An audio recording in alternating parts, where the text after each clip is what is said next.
Hello, I'm Darrell Gunter, your host for Leadership on WSOU 89.5 FM and streaming on the net at WSOU.net. Well, we're in for a real treat today because we're going to learn about REBT by Dr. Debbie Joffe Ellis. She's a psychologist, writer, presenter. Debbie, welcome to the program. I'm so excited to have you on. It's such a pleasure to be with you, Darrell. Thank you. So before we dive into REBT, I think I'm cool now saying REBT. Could you Yeah. share with our audience, your education background, Sure. Well, as special, I special what, sorry? specialty, your specialty? My specialty is loving life. No, let's get back on track here. Although I cherish life. I'm grateful for each day, which, by the way, is related to REBT, the importance of daily gratitude. But I'm sure I'll get to that in the course of our conversation. So, as you and some of your listeners might notice, my accent isn't quite Philadelphian or New Yorkan. It's Australian. It won't leave me, though I've lived in New York for 20-something years. I was born, raised, educated in Melbourne or Melbourne, Australia, and always had an attraction to the field of psychology. I had an aunt who was a brilliant psychologist. I'm sure she was an influence, but I think innately there was that tendency, there was an impulse always to stick up for the underdog. And if I saw someone bullying someone else, I would sort of want to thoughtlessly, in a way, step in there. Poor parents of mine must have but nothing bad happened. And so just a desire to help others. And psychology is one area that allowed me to do so professionally. However, some of the greatest healers and helpers on earth haven't had a tertiary education. The desire to help and heal is something that any human can choose. Nonetheless, that was my chosen profession. When I finished my courses, and concurrently to doing my studying, I was very much into yoga and meditation and Eastern philosophies. And I actually spent a couple of years in India studying various schools of philosophy there and yoga and meditation. So I guess, because we have limited time, although I'm thrilled that you said to me earlier that we may do more interviews in addition to this first show together. And the reason is, Debbie, is that mental health is so important. Yeah. And something very good about the era we're living in is that there's less stigma about it. When I was studying it, and for decades after that, you only went to see a psychologist or got therapy if there was something really wrong with you or you were psychotic or crazy. And truly, essentially effective therapy, and putting therapy aside, something like REBT, which is not only an effective, scientific, evidence-based therapeutic approach, which, by the way, was the first to challenge good old Sigmund Freud approach of psychoanalysis. And it heralded in the cognitive revolution in psychotherapy, which is so widely used now, CBT. Well, REBT was the original cognitive approach, and my husband mentored Aaron Beck, who's known as the father of CBT. Could you define REBT for our audience? Because I'm sure they're wondering. They keep talking about this REBT. Yeah, no, I definitely will. So, rational emotive behavior therapy. And as I was saying, it's more than just a therapy, it's also a way of life for those who choose to adopt it as such. And here are some of the main principles of it.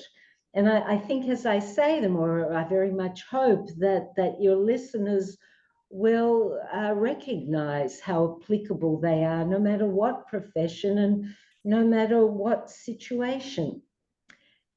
The first essential element is that it's not an event, it's not what happens, it's not what someone tells you that creates a person's emotional suffering. It's our belief about it, it's our attitude towards it, it's what we tell ourselves about it. And so one of the things that's so empowering about this approach, and again, I want to remind your listeners that what I'm asserting now is not predominantly a plea for go get REBT therapy. It's also a suggestion to contemplate its principles, those that I'll share here, any that they might decide to read in some books that relate to it, so that a person can add its principles to their daily regimen towards living well. So the next essential element is when bad things happen, when we think in irrational ways about them, we create unhealthy negative emotions. Now, negative in this context does not mean bad. It means they're not so pleasant. And when we think in healthy, rational ways, we create what's called healthy negative emotions. Let me describe the difference between one and another. The unhealthy ones debilitate, restrict, and there is an enormous body of scientific research that demonstrates the negative impact on our physical health and well-being of harboring any of these unhealthy negative emotions, which include anxiety, extreme panic, fear, hopelessness, depression, despondency, rage, guilt, and shame. Now, when we think in healthy, rational ways about the same unwanted situation, no matter how bad, instead of paralyzing anxiety, we create concern. Concern is motivating. It helps us. It can push us along, get us to create a plan and get off our tush and do something. Whereas anxiety can either have the opposite effect where we avoid, procrastinate, or do a lousy job. Yeah. Right. When we think in healthy, rational ways instead of hopelessness and despondency and depression, we create healthy grief. Okay. Sadness and disappointment. Sad is not bad. Grief can hurt like hell, but it's part of a healthy tapestry of life where, unless we're a type of human being who likes to eat, sleep, procreate, be entertained, eventually die, for the rest of us who think more deeply than that,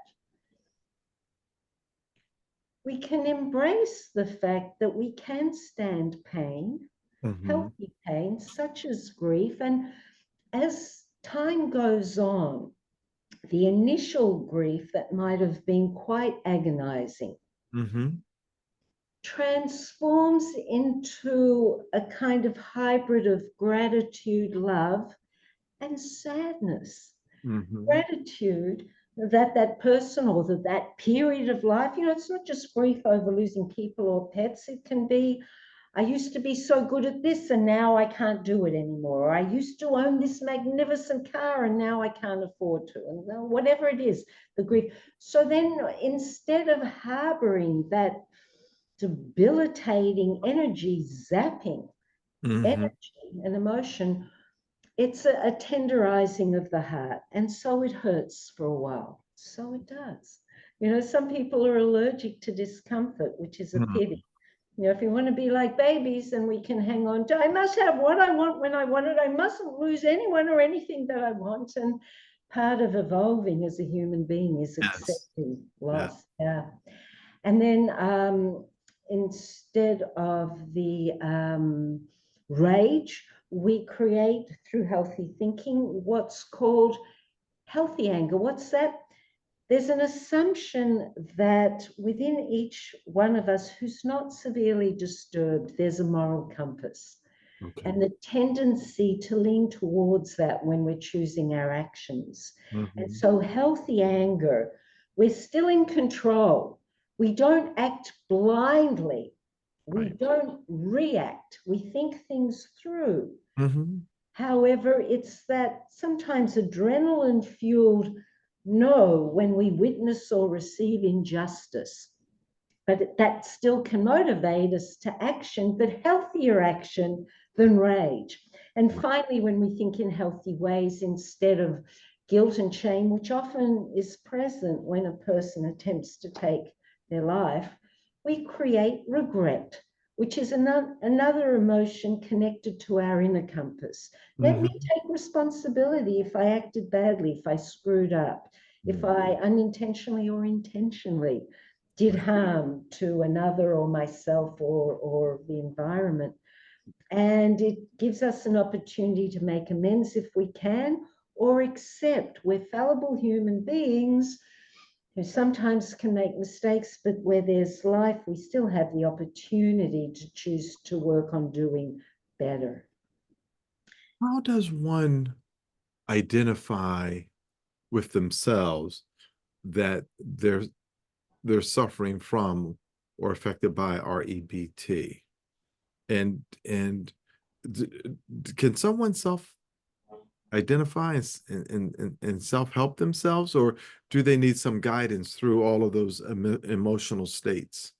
Yeah, so it depends on the individual. You know, some people who are suffering from some biological imbalances that Mm. impact their cognition and their emotions and their tendencies to act and react. Mhm. Um, they may benefit from more than just self-help. But for others who do have the ability to understand the not complicated principles of REBT, Mhm. which we've only just begun. I won't torture you by singing it, but they're not complicated. It's not enough to think about them, though. Action is needed, which is, I Right. think, something we'll talk about more. Yeah, so those of us who are cognitively able, and you don't need to be a genius or even highly educated, but Mm. who embrace common sense and can understand simple explanations and techniques, Mhm. then one can ably and effectively change one's own life. Now, some people benefit from guidance for a while and then they can do it themselves and then come back for a little more guidance if there's a relapse, because to be human is to be fallible. So it certainly can be a self-help, but some guidance, especially, and by the way, if even if one is experiencing a healthy emotion, if it's very distracting, help to get one's equilibrium back Mhm. is very beneficial. And if one is creating, notice I use the word creating. I don't say one gets anxious. With Right. REBT, we have the power to create our own emotional destinies by the way we think. So we create our anxiety, for example, when we think in unhealthy, irrational ways, which I'm sure you're going to ask me at some point to describe the difference between irrational and rational. Exactly. Exactly. I think now is a good time to do that. Okay, if you say so, with pleasure. So as I do so, I invite Mhm. with vigor. I strongly invite your listeners to, if you want to really benefit from this conversation, to be honest with yourselves and consider whether you think in any of the ways I'm about to describe as irrational. Because first step to changing unhealthy thinking is to recognize we're doing it and to more precisely identify those irrational, debilitating, disempowering thoughts so we can zap them through disputation and replacing them. Is So that journaling? Someone who keeps a journal can help them to understand themselves? Oh, I recommend that strongly, Durrell. Yeah, the less effort for the brain. Get it out of here and onto paper, and then you can reread it, and then you can reread it again and consider, no, maybe I got that wrong or I missed it. And so I think to have an account on paper that one can easily return to, Mm-hmm. highly, highly recommend that. Yeah. Mm-hmm. And also on my website, there's one of the tabs is the self-care sheet, Mm-hmm. which goes through the steps of one of the REBT self-help techniques. Mm-hmm. But this is too early in our conversation for me to get into that right So, now. But that's another writing technique that okay. helps immeasurable numbers of people.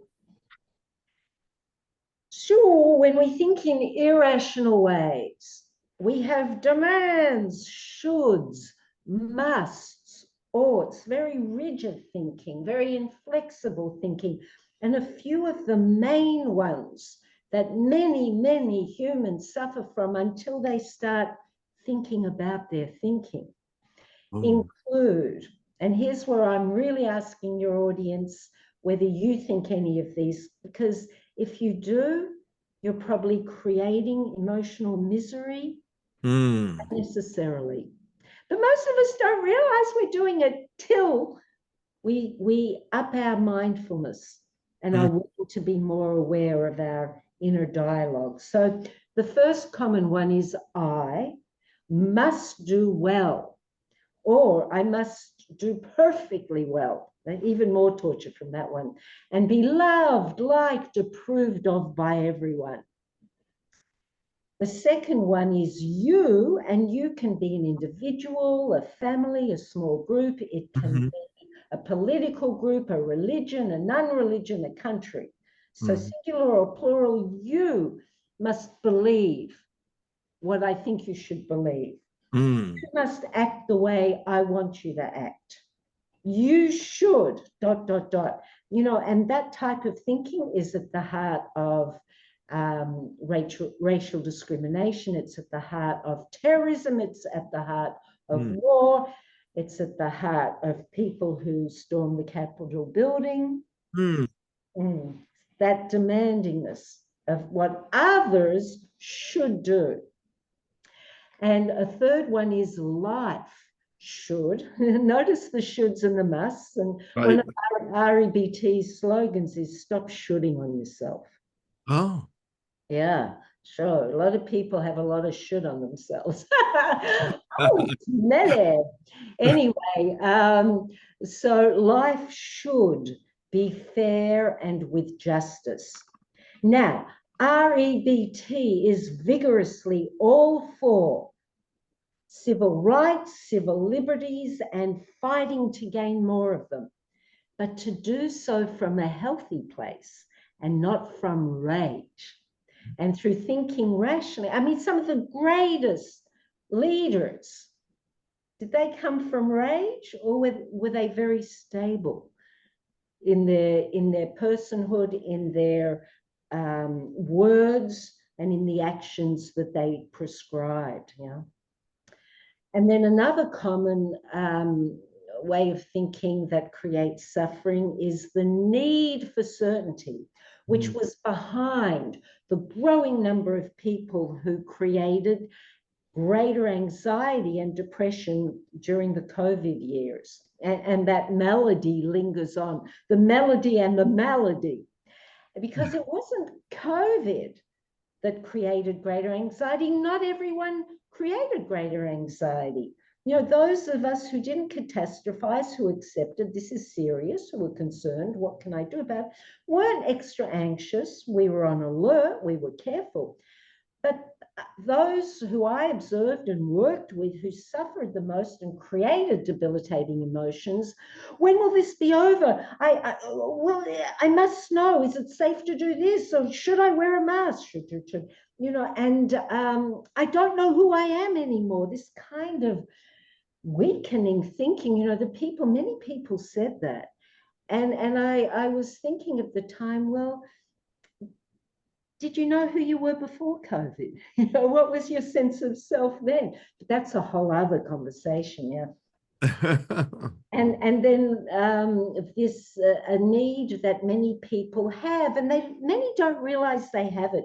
They may have sort of gotten it through osmosis when they were growing up, if they were punished for not getting an A+ or not making it onto the football team, and terrible disappointment or even punishment from parents or whoever bringing them, you know, and then this idea, I must do perfectly well. Now, REBT prescribes a healthy attitude of let me strive for excellence. Right.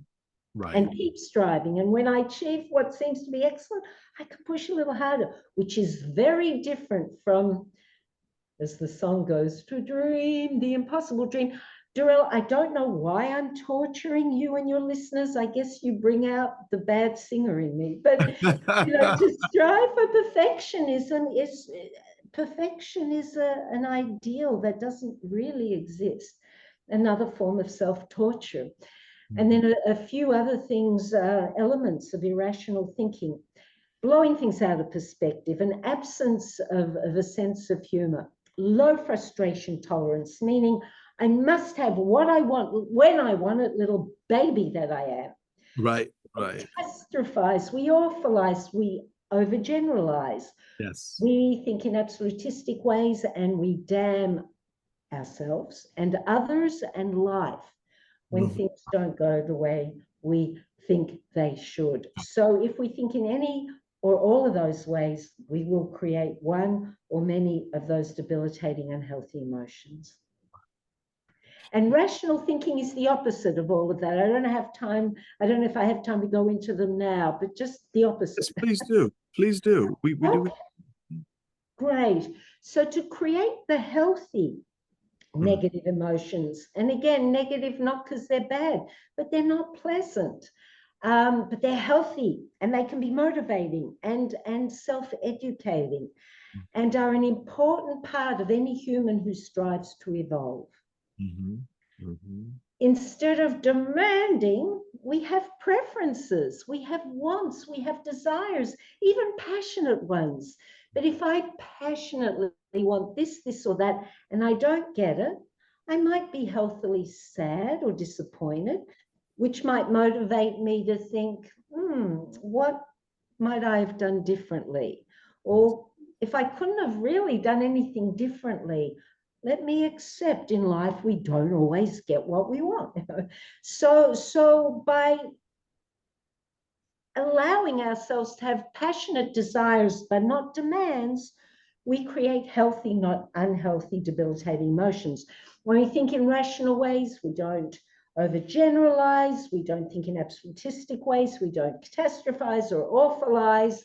We have humor. We keep humor appropriately. We won't laugh at a funeral, you know, unless at the service that's encouraged. But you know what I'm saying. It's not a sad moment. We have high frustration tolerance, and I love this mantra. I can stand what I don't like. I just don't like it. We can be little babies having tantrums. I must have what I want. Right. And then finally, and one of the most important elements, in my opinion, of REBT, and one of the things that attracted me to it the most when I was studying psychology, because, you know, when you study, you learn a number of different modalities. And from the get-go, this was the one for me, because it's holistic, scientific, compassionate, and humanistic. And it's the encouragement, when we think in rational ways, to create and maintain unconditional self-acceptance. Yes. We remind ourselves, even when we screw up, each one of us has worth simply because we exist. Yes. Some of our behaviors might not be worthwhile, some might be evil, some might be saintly, but it doesn't make us a good or a bad or an evil person. It makes us a person of worth, that's evil or good things, yeah? And then unconditional other acceptance, again, which If another person has murdered a dear one, has raped my sister, I don't have a sister, or you know, done a horrific thing, it's not about accepting the bad behavior. And sure, it's all for seeking just consequences, but reminding ourselves, and frankly, with gratitude, there but for the grace of whatever your belief system is, go I. Because if I had that person's brain chemistry, biology, upbringing, the beliefs that were indoctrinated into me, in all probability, if I were thinking what that person thought when they did the evil act, I might have done something similar or the same. So again, yeah, let's seek justice, but from a place of stability. And there's a lot of proof that that's possible. And, you know, a few weeks ago, it was my joy to speak at a conference in South Carolina, in Charleston, Yes. across the road from Emmanuel Temple, the church, the first Black church in America.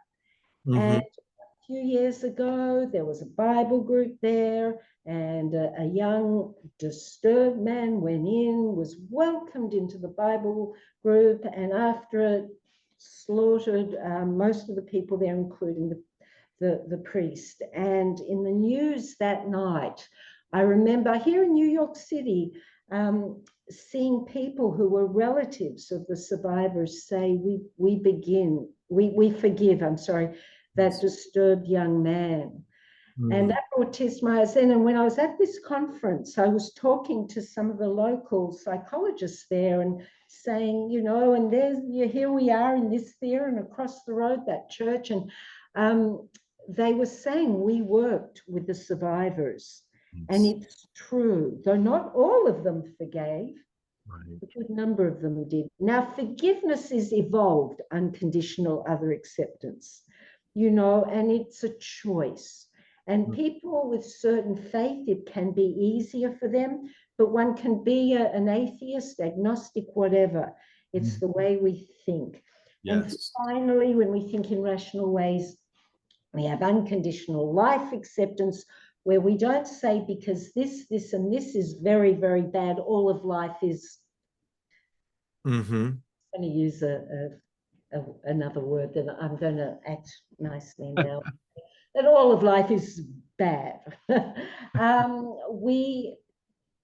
We acknowledge what's bad, consider, can I do something about it? If we can, let's move our asses and do that. Oops.